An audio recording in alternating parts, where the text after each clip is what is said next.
रमन, क्या कुछ जानकारी? आतंकी हमलों पर गृह मंत्रालय की तरफ से अब एक्शन देखने को मिल रहा है। आतंकवाद से निपटने के लिए प्लान तैयार किया गया है गृह मंत्रालय की तरफ से, क्या जानकारी इसको लेकर?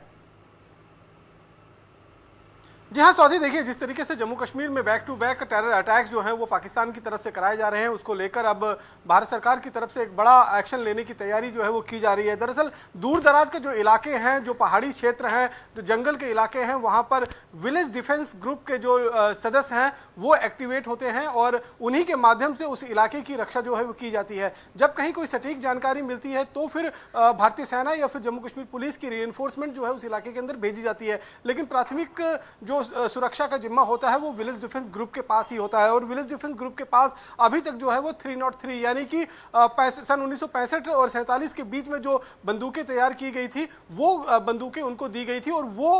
विलेज डिफेंस ग्रुप के जो लोग हैं 303 गन के साथ M4 और AK-47 राइफल जो अत्याधुनिक हथियार आतंकवादियों के पास है उनका मुकाबला करते हैं। हाल ही में हमने देखा कि रियासी में पुरुषोत्तम कुमार, जिनके घर पर अभी राजौरी के अंदर अटैक हुआ था, तो और उनको शौर्य चक्र से भी नवाजा गया है भारत सरकार की तरफ से। उन्होंने 303 से ही एक आतंकी को जो है वो मार गिराया था, दूसरे आतंकी को रियासी के जो खवास इलाका पड़ता है वहां घायल कर दिया था। तो अब जिस तरीके से ये जानकारी मिल रही है कि SSG के ग्रुप के जो कमांडो हैं वो पाकिस्तान की तरफ से भेजे गए हैं अब जम्मू कश्मीर में आतंकवादियों के रूप में, और जम्मू कश्मीर के अलग अलग पहाड़ी क्षेत्र में जो दूर दराज के इलाके हैं वहां पर उन्होंने अपना पनाह बनाई हुई है, वहां पैठ बनाई हुई है। तो उस जगह पर लगातार विलेज डिफेंस ग्रुप को और अधिक शक्ति प्रदान करने के लिए अब ये फैसला लिया गया है कि सेमी ऑटोमेटिक वेपन्स जो हैं वो उन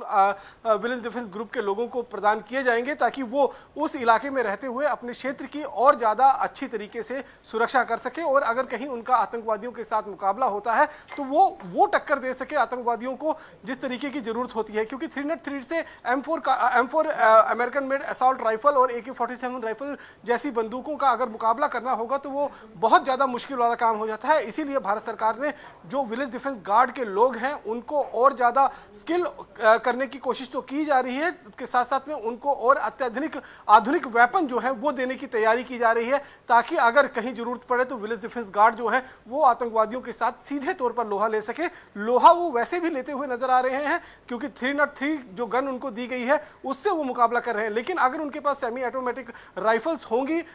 जिसमें SLR और जो स्नाइपर जो SLR गन है वो है और इंसास गन जो है वो अगर उनको मिलती है तो निश्चित रूप में उनकी कैपेबिलिटीज को और ज़्यादा बढ़ाया जा सकता है और जो पूरे इलाके के अंदर, चाहे वो राजौरी पुंछ का इलाका हो, चाहे वो कठुआ का दूर दराज का इलाका हो, चाहे वो डोडा के इलाका है जहां पर इस समय आतंकवादी पैठ बनाकर जंगलों के अंदर बैठे हुए हैं, तो उनसे अगर मुकाबला करना होगा तो इसमें ज़्यादा उनको और मदद मिलेगी और उन हथियारों से आतंकवाद का मुकाबला करना थोड़ा आसान हो जाएगा। बड़ा फैसला है अब लिया गया है। जिन सेमी ऑटोमेटिक हथियारों की हम बात कर रहे हैं, चाहे वो इंसास राइफल की बात हो या फिर और बाकी जो राइफल की हम जब बात करते हैं, तो अब क्या इनकी खूबियां हैं, अब कितनी पावरफुल है, इनको लेकर थोड़ी डिटेल में और जानकारी दीजिएगा।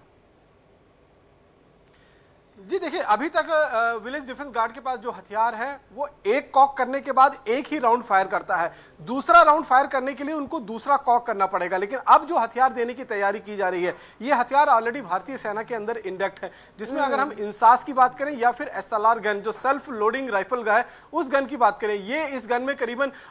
25 से 30 गोलियां एक साथ मैगजीन में आती हैं और एक ट्रिगर फायर करने पर ये पूरी की पूरी मैगजीन जो है वो खाली की जा सकती है क्योंकि इसमें गोलियां जो है वो सेल्फ लोडेड होती है, सेल्फ लोडिंग अपने आप लोड होती हैं और फायर करती चली जाती हैं। तो इसमें आप लगातार फायर जो है वो आतंकवादियों के खिलाफ कर सकते हैं। लेकिन 303 में ये सुविधा आपको उपलब्ध नहीं थी। 303 जो है वो अंग्रेजों के जमाने की वेपन था, वो वेपन जो है वो VDG विलेज डिफेंस कमेटी के गार्ड के जो लोगों हैं उनको दी गई थी। लेकिन अब जब ये हथियार उनके पास आ जाएंगे तो निश्चित रूप में उनकी कैपेबिलिटीज तो बढ़ेगी, उनकी मारक क्षमता भी बढ़ेगी और इलाके में जो सुरक्षा करने का जिम्मा उनके कंधों पर है वो बखूबी तरीके से निभा पाएंगे। दी जाएंगी उनसे। ठीक है रमन, मैं लौटती हूँ आपके पास, मैं लौटकर सवाल लूंगी, लेकिन इस बीच एक और बड़ी जानकारी अपने दर्शकों तक पहुंचा दे। पाकिस्तान के बैट हमले के बाद सेना सतर्क हो चुकी है। देखिए, पाकिस्तान के बैट हमले के बाद अब सेना और भी ज्यादा एक्शन मोड में नजर आ रही है और भी ज्यादा सतर्क हो चुकी है। कुपवाड़ा में लाइन ऑफ कंट्रोल पर अब टेंशन और भी बढ़ेगी। LOC पर जल्द टूट सकता है युद्ध विराम। भारतीय सेना मुंहतोड़ जवाब देने के लिए तैयार है। POK में सेना की निगरानी को और भी ज्यादा बढ़ा दिया गया है, जिसको लेकर हम बात ही कर रहे थे। और लगातार जो है वो प्लान किया जा रहा है, प्लानिंग इसको लेकर बाकायदा की जा रही है, लगातार बैठकों का सिलसिला जारी है और रणनीति अब आगे तैयार की जा रही है कि किस तरह से अब और भी जल्द से जल्द ये जो आतंक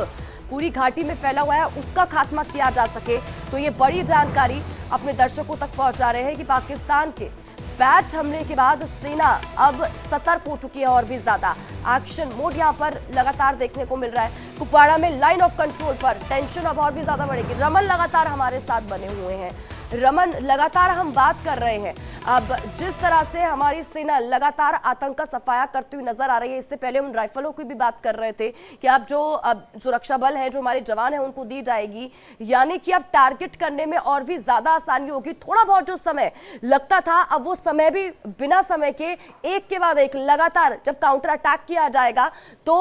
सफाया होना तो लाजमी है, लेकिन जो कहीं ना कहीं जिस आतंक की हम बात कर रहे हैं वो आगे पनपता हुआ बढ़ता हुआ दिखाई नहीं देगा। जी हाँ, बिल्कुल। देखिए, अगर हम बात करें लाइन ऑफ कंट्रोल की, तो लाइन ऑफ कंट्रोल पर टेंशन इस समय जो है वो लगातार बरकरार हुई है, क्योंकि 27 तारीख को जिस तरीके से कुपवाड़ा में पाकिस्तान की तरफ से बैट एक्शन जो बॉर्डर एक्शन टीम के जवानों ने भारतीय सेना के